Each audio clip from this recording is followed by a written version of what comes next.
ดวงน้องไม้มันเดือน10บ่อยู่แล้วน้องไม้ถ่ายไปหามีตอนแรงก็ต้ม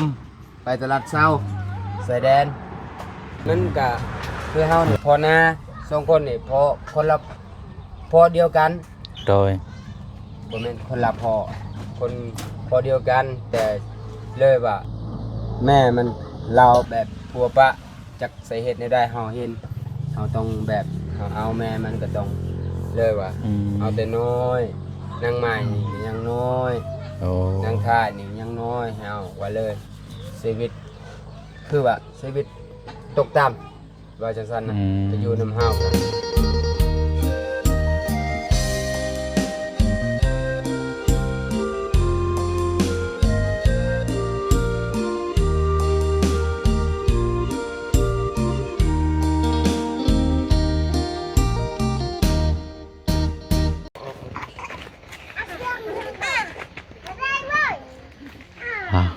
อันนี้พี่น้องเนาะเปิดภาพมาเอา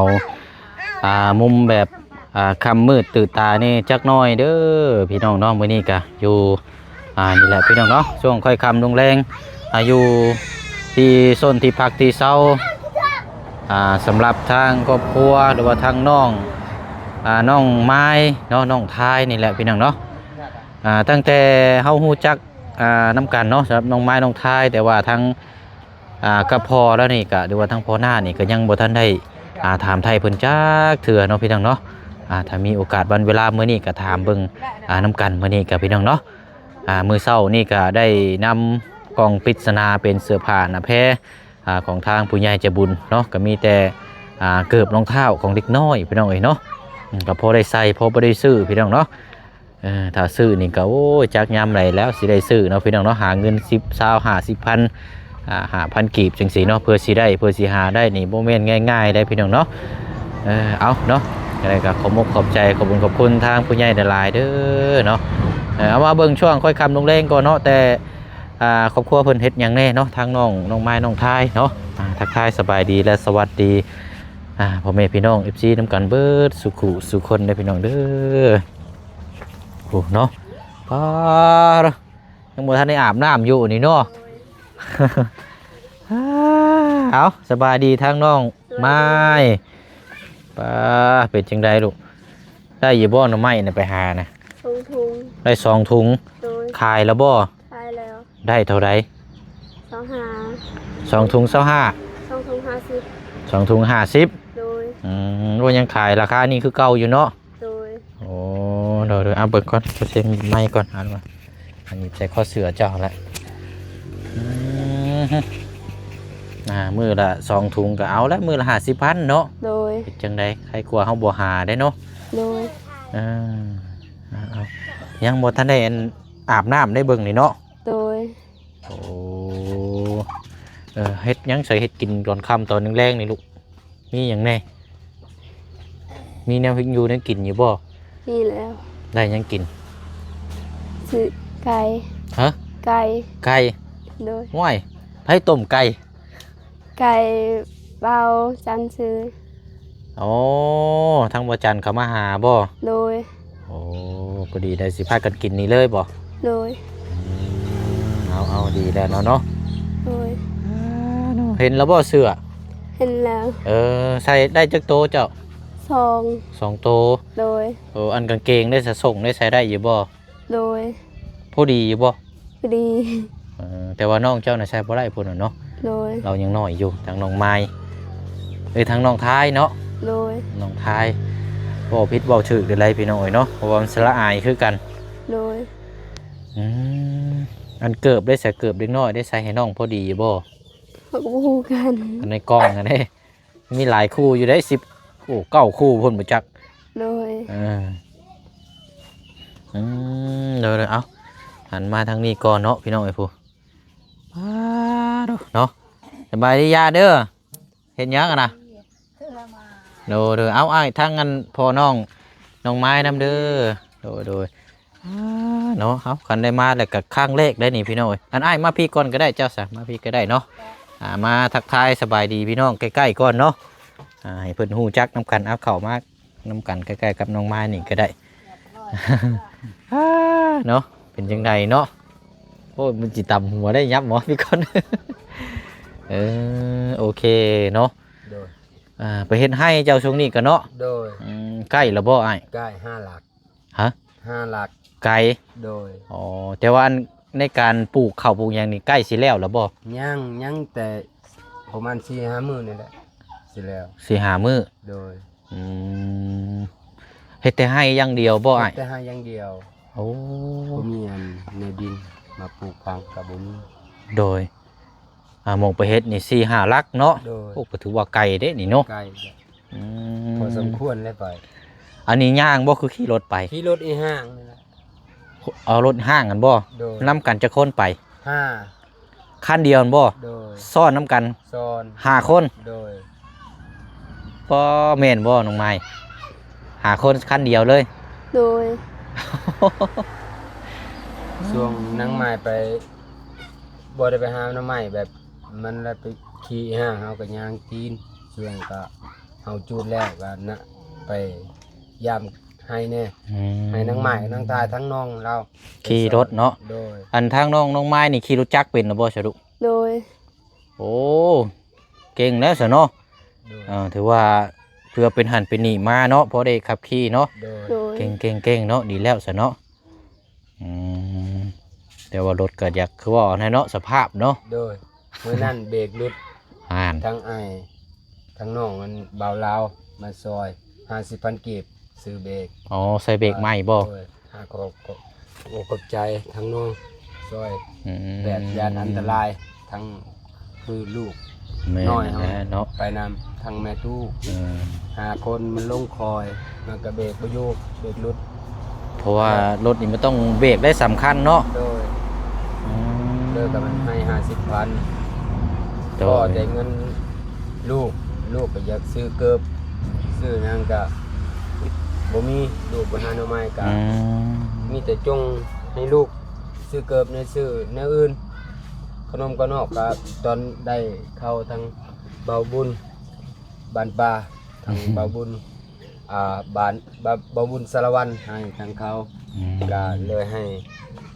ลูกไปซื้อนั่นซื้อนี่หากินตามแบบได้เงินได้คำซื้อ ถือว่าซอยกันอีกแรงเนาะ โดย โอ้ยเนาะ น้องๆทั้งแบบซื้อว่ามือใดที่พอปานจะได้มือถือว่ามือใดมือหน้าก็จะได้ข้าวได้ยังจุดแบบสมมุติได้เงินได้ข้าวปีกายก่อนสิซื้อลูกอดทนก่อนสักอยังก็บ่มี ไผอยากได้โทรศัพท์ พี่มายกับพี่ท้ายก็อยากได้คือกัน อ๋อเจ้าอยากได้โทรศัพท์ใช่บ่ โดย โอ้ยสิเล่นเป็นอยู่บ่ จะแล้วก็ อืม บ่เป็นก็ลิ้นมวนน้ำหมูก คันว่ามีมันหนักเป็นนะเนาะ โดย เพราะว่าทั้งน้องๆเพิ่นอยู่แถวใกล้นี่ก็เจ้ามีเบิดเด้อเนาะ มีหมด ก็บ่ติได้พี่น้อง แบบอยู่บ้าน อืม เขาได้หมดแต่เฮาบ่มีแต่อึดเขากินนี่แหละ แบบคือลูกไปหาหน่อหมกหน่อไม้ไปหมดให้เฮาซื้อข้าวเป็นกิโลโลนึงละ15,000 14 อืม 4,000ให้ซื้ออยู่บัดดง โดย อาหารแถวบ้านนอกบ้านนานี่เขาขายโลนึง17-18,000มงนั่นแหละ ประมาณนี้แหล้วเนาะ โดย เขา ทั้งได้และเขาสารชีกระสอบว่าเอาเมื่อแต่ให้พอก็เลยเขาให้เขาสารว่าเอาครบอกขอบใจทั้งในบ่าวทั้งผู้ใดใจดีอยู่ในและต่างประเทศยินดีว่าโอเคลูก มาเห็นข่าวสารโอ้ยดีใจได้วเนาะ ดีใจ อ้ายเนาะ ครั้งแรก เออ ชีวิตของอ้ายครั้งแรก โอ้ ที่ได้เขาสาร เนาะ เป็นชีกระสอบ อืม ชีวิต สีกระสอบนี่บ่ได้แม่นว่าง่ายๆได้เนาะ 200 โล เพราะว่าสอบหนึงนี่มันเท่าไหร่ง่ายซื้อนะ จังแรกเขาซื้อให้ฝากให้ทั้งลูกนี่ อืม กับทายจากแล้วอยากสอบเท่าไรก็ไล่เงินเอาป่าบู โดยแต่ว่าทางอันอ้ายผู้เป็นหัวหน้าครอบครัวนี่เคยซื้อเป็นกระสอบจักเทื่ออยู่บ่ เก็บปีนี้กับบุมีซื้อจากเทือเลยมีแต่ซื้อเป็นโลเป็นหิวแบบหิวตรงยางถือระวังกะ5 โลก็ได้ลูกไปหาหน่อไม้นั่นแหละที่ได้กินท่านมื้อนั้นตำข้าวปลูกทางน้องบ่มีไปหาหน่อไม้หมดเขาได้ ไปหาตามรางเขายังบ่ได้ บัดนี้เลย ถ้าข้าวก็บ่มีว่าตามข้าวปลูกนะลูกว่าจะกินมื้อนี้เฮาสิไปมาใหม่ไปหาอีกว่านั้นอันนี้ก็ได้แล้วก็โอเคลูกไปหาหน่อไม้แน่ไปหาแนวอื่นรับจ้างแน่สิได้ก็เก็บกู้เอาไว้ แต่ว่าซอยกันเนาะ โดยทางบ่แม่นชีวิตของพ่อนี่บ่แม่นบ่ให้ลูกสบายให้อยู่ดอกแต่ว่าชีวิตพ่อนี่มีแต่เท่านี้ทางเงินหาคำก็ยังบ่ได้แต่ว่าให้อดทนอยู่พยายามเฮ็ดเวียกเฮ็ดซอยพ่อแม่เฮ็ดเอาหน่อไม้แม่นแต่ปีนี้หาแต่ยังแต่11 ปีก็ยังไปหาหน่อไม้ โอ้ ไปขายหมดแดงทุกที่ ไป ชีวิตเขาต้องการแบบ น้องไม้นี่บ่ โดย น้องไม้กับน้องท้ายเนาะ โดยน้องชายเป็น โอ้ ยังน้อยแต่อายุนึงยัง9 ปีก็แบบมันไปหาแบบแถวบ้านหาพวกกูไปเวียด อืม ไปขายอยู่เวียดแล้วบ่าวไปขายทุกทีว่ะช่วงหน้ำไม้มันเดือน10บ่อยู่แล้วน้องไม้น่ะถ่ายไปหานี่ตอนแรงก็ต้มไปตลาดเช้าสายแดน โดย ไปหาตลอดบ่อยู่คือแบบสบายบ่เป็นหยังลูกบ่ให้อยู่ลูกอยู่ว่าชีวิตแบบนี้แหละจังได้กินว่า แนะนำบอกลูกเต้าแน่เนาะ โดย หนึ่งมาก็ต้องขยันเนาะ ต้องขยัน อ่า เฮ็ดแบบคือได้สบายแต่ใจลูกใจพ่อก็สบายได้เงินได้คำได้เฮาจะข้าวกินแน่มันก็สะดวกนิดนึง แม่ คือปีกายนี่ก็สรุปเฉลี่ยเฮ็ดให้ก็ประมาณบ่ฮอด10 ปีบ่ฮอด10 สอบเขาก็เลยก็แต่8 สอบ อืม แต่8 สอบเฉลี่ยแต่เดือน12หาจนเดือน6สิได้กินอยู่บ่รอด มันบ่รอดหรอกสำนี้เนาะ โดย มันเป็นข้าวปลูกแน่เนาะ โดย ข้าวเปลือกแน่เพื่อมาตำอีก มาตำอีก เพื่อสิได้เป็นข้าวสาร เฮ็ดตำเฮาต้องแบบเฮาซีแห้งก็บ่กินบ่กลุ่ม อืม ไข่ตินไข่แต่ตำมือนี่แหละอยู่ในกุกแต่สมมุติเฮาต้องซีอยู่ในเฮือนข้าวก็มีดอกแถวบ้าน เดี๋ยวมาเพียก็ได้ลูกนี่มายืนนี่ก่อนก็ได้อ่ะมาสบายดีปาลุงก่อนยับเข้ามาใกล้มาใกล้ๆกันทั้งพ่อเจ้านี่ก็ได้สบายดีปาลุงก่อนลูกละเอาเนาะพร้อมหน้าพร้อมตากันขออนุญาตแบบยืนนี่ได้ก็ได้ไปน้องเนาะอันนี้คืออันนั้นอ้ายนี่ทางน้องไม้กับน้องท้ายนี่เป็นกันใช่ว่ากับลุงฮักได้เนาะ โดย ลูกคนละพ่อเนาะ โดยมันก็คือเฮานี่พอนาสองคนนี่พอคนละพ่อเดียวกัน โดย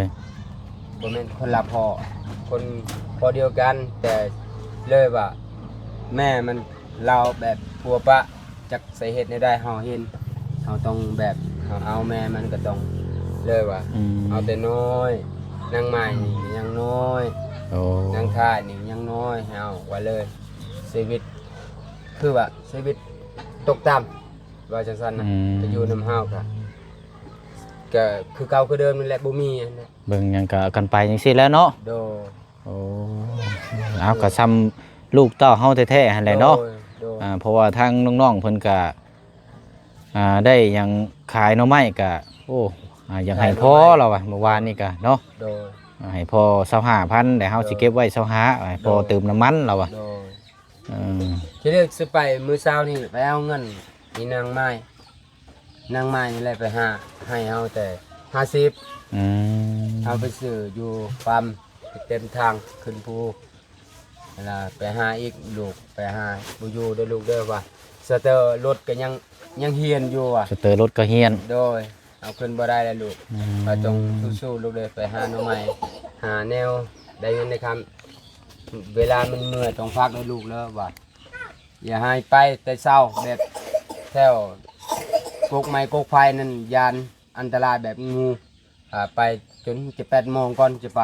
ต้องไปสวยๆนี่จักหน้อยเนาะถ้าไปเช้าหลายมันยัง ยัง มันมืดเนาะเดี๋ยวพบเจอยังมันเนาะ พบเจอกับมันระบาด อืม ชีวิตเนาะคือว่าหายจนรวยล่ะชีวิตแบบลูก มันเกิดเหตุเฮาก็ต้องเฮานี่แหละเป็นเสียใจครับว่าทางพ่อนี่แหละเสียใจเฮ็ดซอยพ่อแม่ก็โอเคแล้วว่ะ แม่ อย่านไป แหละ ไป8 โมงบ่มีก็อย่ามีเลยเขากินต้องขยันจงแบบเวลาได้เงินได้คำอยากซื้อขนมแน่อยากกินสุขภาพเติมแบบในน้ำบอกน้ำหวานกินไปซื้อโลดว่าลูก โดย ได้เงินได้ข้าวกินแล้ว คือพ่อนี่บ่มีกะยาอด คือสมือนี่ทั้งอดข้าวแน่ทั้งลูกจงให้น้องโอ้ว่าเสียใจเด้แบบลูกอันเติบโตแบบผู้สาว มันก็อดในให้น้ำพอแน่ว่ะ อืม จนแบบนำเวลาไปเฮ็ดเบียกเฮ็ดงานแบบไปซอกเฮ็ดเบียกเฮ็ดงานมีรับจ้างว่ากินอิ่มอยู่เฮือนบ่อิ่มน้ำตาจะไหล เคยให้บ่อ้าย ดู อืม ชีวิตเคยให้ตลอดทุกที่เวลาเฮาไปเฮ็ดงานต้องยื่นทีว่าลูกอยู่เฮือนลูกบ่มีบัดเฮากินเฮ็ดงานเฮ็ดการเขาเนาะ โดย เฮ็ดงานเฮ็ดการเขาต้องกินอิ่ม อืม บัดลูกอยู่เฮือนบ่มีแล้วเฮาก็ต้องคิดออกเลยว่าโอ้ลูกมันอยู่เฮือนก็มันบ่มีแนวอาหารการกินอึดยากตรงเวลามัน อืม คิดไปคิดมาต้องให้ชีวิตว่าเด็ดแบบนี้ก็มีจนน้ำตามันหย่อยว่าโอ้ยคือแบบนี้แหละชีวิตของเราหรือทางให้แบบทางน้องทายน้องไม้ว่าลูกนั่งทายกับเฮียนอยู่แล้วแต่ว่าเอามันออกไปมันซวยชีวิตของพ่อกับแม่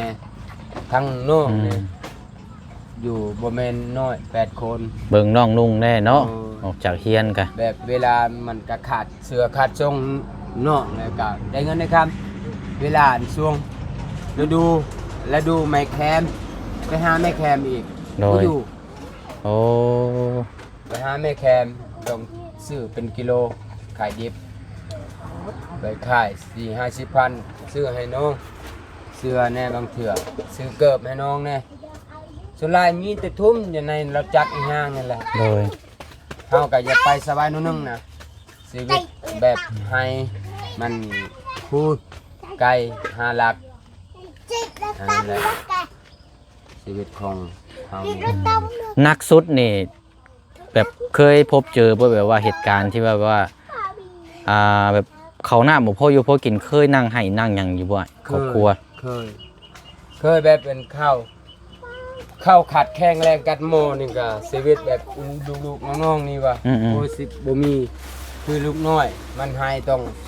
อย่ากินข้าวพอยว่าสิให้สองคนนี่แหละไปจัดแบบไปหาหน่อไม้มีแต่กินแต่หน่อไม้พาให้ลูกหลานพาแม่ตูกินแต่หน่อไม้บ่มีข้าวเฮ็ดแบบเพื่อชีวิต ระยะนี่แหละเนาะ โดย นำกัน สิบ่มีหยัง โดยโอ้ยเนาะนี่แหละพี่น้อยเนาะสองเอ้ยน้องเนาะคือเฮาฮู้นำกันนี่แหละอันนี้ก็เนาะแต่ว่าเป็นคนเว้าง่ายสอนฟังง่ายเนาะ โดย เข้าใจง่าย โดย แล้วก็เป็นคนจะบ่ลือพอบ่เสียงสังเกตตรงที่ว่ามาแรกๆเลยนี่มาบ้านพ่อตู้อันเดียนี่หลักๆนี่จะเห็นแต่ทางน้องทาย โดย เนาะน้องมานี่ส่วนหลานสิไปแต่เฮ็ดแต่เวียกหลายกว่า แม่ เพราะว่าเป็นผู้ใหญ่ต้องรับผิดชอบ เป็น เนาะ ฮักไปสอบเอาเนาะ อืม แลให้นางไม้ โดยไปแล้วก็เราจะมักนั่ง โดย ซองพุ่นซองพี่ให้แหละเนาะตามที่คนเฮาอยากฮู้อยากเห็นพี่น้องตอนนั้น แต่ว่ามามื้อนี้เฮาก็ได้เข้ามาถึงนี่แหละพี่น้องเนาะพี่น้องก็ได้ให้ความสนใจก็รอติดตามเบิ่งเนาะโต๊ะกลางค่ำกลางคืนมาช่วงภาพฝนตกนี่เป็นจังไดเพื่อนซ่านลานแป้น เพิ่นซ่านกับมันเป็นหัว ช่วงปีกายนี่เพิ่นก็แท็กซี่กับมันสิก็อยู่แล้วเนาะเป็นไม้ ผมปกติแล้วเนาะ โดยมันก็ตกเบื้องนั้น2 แผ่นตกมันมี2 แผ่นว่า โดย ว่าเวททั้งนอกทั้งลูกนี่ว่าสิเป็นได้พอว่าสิเฮ็ดได้ไปลบอยู่ตาราง อยู่ตารางนั้นพอน้อยตัวนั้นลบตัวนั้นแถวนั้นแหละลูกไปเวลา12 โมง1 โมงแล้วเวลาฝนตกสิโอกาสบ่ดีแล้วว่านอนบ่หลับได้ทางนั้นเพิ่นก็หัวทั้งเต็มเฮือนมีแต่บ่นั้นนั่นแหละอยู่ได้นะ อยู่ได้ หัวเบิดเนาะ โดย ไปเกี่ยวหญ้ากับทั้งน้องทายน้องมานี่แหละไปเกี่ยวหญ้าให้ซอยเฮาไปตัดไม่พงไม่พางไปเฮ็ดสานโต อืม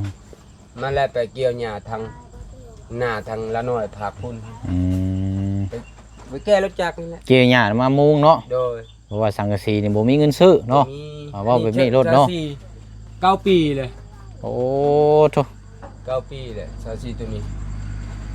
โดยอ้าวเนาะเอาโอเคสาวพี่น้องเนาะก็ให้ฮักให้แพงกันเบิ่งน้ำกันให้แล้วดีที่สุดแล้วเนาะถ้าเฮาเป็นแบบนี้ถ้าเฮายังบ่ฮักบ่แพงกันมันยังสิเป็นไปกันใหญ่ครอบครัวน้อยเนาะ โดย เพราะฉะนั้นก็ฮักแพงเบิ่งแย่งลูกเต้าทงต่างคนต่างให้คำแนะนำพึกสอนลูกเต้าเนาะ โดย เพื่ออนาคตเขาใหญ่มาเขาจะได้มีความรู้และจะได้พึ่งพาอาศัยได้ โดย โน่ยเนาะดีแล้วเจ้าคิดถึงแล้วเนาะเอาเข้ากับอย่างน้อยก็มีนี่แหละเนาะผู้ใหญ่เพิ่นก็มองเห็นเนาะมีเข่าวแล้วจำนวนหนึงเนาะพอได้อยู่ได้กินถือว่าพอมันเท่าถ้าซื้อนี่ก็โอ้เบิดหลายเลยพี่น้องเอ้ยเนาะ โดย แล้วบ่ฮู้ว่าสิได้ซำนี้หรือบ่เนาะ โดย หรือว่าหั่นแหละเอาเนาะตามนั้นเด้ออ้ายเด้อเอายินดีนะอ้ายเด้อก็เป็นกำลังใจให้เนาะ โดย ทางอ้ายนี่ซื้อเนื้อใดก็เอาลืมซื้อฮักบ่ โดย มันอายุได้จำได้อยู่บ่ 40 โอ้40โอ้40แล้วเนาะ โดย โอ้อายุก็หลายแล้วพี่น้องเอ้ยโดยเอาซะเนาะตามนั้นแล้วอันพากันหากินข้าวกินน้ำบัดนี้เนาะ โดย ค่ำมืดแล้วพี่น้องเอ้ยทางผู้เชี่ยวก็สิได้เดินทางก่อนบัดนี้เนาะเพราะว่ามาหาทางอันนี่แหละครั้งแรกเลยแหละนี่ที่ได้สัมภาษณ์ทางพ่อเราเนาะ โดย เอาเบิ่งก่อนผู้เชี่ยวก็บ่ได้ซื้อหยังมาพี่น้องเอ้ยมีแต่ซื้อเอาอันนี้แหละมีปัจจัยเล็กๆน้อยๆนี่แหละทางผู้เชี่ยวกับพี่น้องเอ้ยพอได้ซื้ออยู่สิกินช่วยเหลือเบื้องต้นเพิ่นไปก่อนเนาะ โดย ยุงกะลายเนาะ ล่า ตุบตับอยู่พี่น้องเอ้ยป้าตกกลางค่ำกลางคืนมานี่กลางมุ้งเด้อ ผมก็มีพื้นเดียวมีแต่ซอยเนาะ อย่าดื่มกลางมุ้งเด้อ โดย เด้อเอาจังใดก็อยู่ดีมีแห้งได้เด้อ โดย เดี๋ยวมีโอกาสวันเวลาอาจจะได้พบเจอกันอีกเนาะ โด โด ย ย เด้อเอาสบายดีได้เด้อ สบายดีให้อยู่ โอ้ ดีมีแรง ย สุขภาพร่ำรวยให้เข้มแข็งให้มากให้สุขให้มานให้มั่งให้มีให้สุขภาพมีเจริญ โดยเอาเนาะเอาตัดภาพมาสองพี่น้องมีบาทนี่พี่น้องเอ้ยมืดคักดีโลได้อันนี้เนาะอาบน้ำเด้อบ่เดี๋ยวซุมเจ้าเด้อ โดย เอาอันนี้บ่เชียงช่วยเดือเบื้องต้นเด้อไผฮับก็ได้เด้อแล้วก็แล้วแต่ซุมเจ้าสิแบ่งกันแบบครอบครัวหั่นน่ะเด้อ โดย เดี๋ยวทางอันนี้ก็ได้ลองมาดูจำนวนหนึ่งแสนกีบเป็นกำลังใจให้เด้ออ้ายเด้อมีหยังกับป้ากันซื้อเอาเนาะเพื่อให้ครอบครัวเฮาได้มีอยู่มีกินก็ดีขึ้นระดับหนึงเนาะซื้อไข่ก็ได้หรือว่าซื้อหยังก็ได้มาบำรุงร่างกายเนาะเอาสู้ๆเด้อเดี๋ยวมื้อหน้าเดี๋ยวบ่เสียงมาหาใหม่เด้อเด้อเอาดูบาดนี้เนาะมืดไล่ไฟก็บ่มีเนาะ โดย อยู่แบบมืดมิดดีเนาะอันนี้เนาะไปเนาะ ได้พี่น้องเอ้ยมืดดีโลได้พี่น้องเอ้ยเนาะเอาโอเคเนาะพี่น้องเนาะก็ได้ถามได้พูดได้คุยได้ฮู้จักน้ำกันอีกเนาะสำหรับทางครอบครัวของทางน้องน้องไม้น้องทายนี่แหละพี่น้องเนาะโอ้ยพี่น้องเอ้ยเนาะเอาติดตามเบิ่งน้ำกันพี่น้องเนาะถ้าบุญวาสนามีอาจจะได้บ้านเฮือนซานหลังใหม่เนาะแต่ว่าพี่น้องก็รอติดตามเบิ่งอยู่นำกันพี่น้องเนาะว่าจบจากบ้านเฮือนซานของทางประตูอาเรียนแล้วนี่สิไปต่อเคสใดเด้ว่าซั่นเนาะหนึ่งมาก็อยากให้เป็นครอบครัวทางน้องบางไม้เนาะน้องทายแล้วก็2ก็แม่นทางน้องสอนว่าซั่นเนาะพี่น้องเนาะเป็นครอบครัวใดก็ยินดีนำเนาะพี่น้องเนาะแต่ว่าถ้าบุญบ่ฮอดจอดบ่ถึงจังใดก็บ่ได้แล้วพี่น้องเนาะทางนี้ทางนั้นเนาะทางบ่เชียงก็นำเสนอให้พี่ให้น้องเบิ่งนำกันเนาะก็ขึ้นอยู่กับทางผู้หักผู้ชมทางผู้เบิ่งผู้แยงเนาะอันนี้ก็ป้าผลก็มาแล้วพี่น้องเนาะสิได้ลาไปอีกคือเก่าคือเดิมเด้อพี่น้องเนาะพบพ่อกันในคลิปหน้าบ๊ายบายเด้อพี่น้องเด้อสบายดีเดินทางก่อนบัดนี้เนาะเขาทำของฮู้ก่อนพี่น้องเอ้ย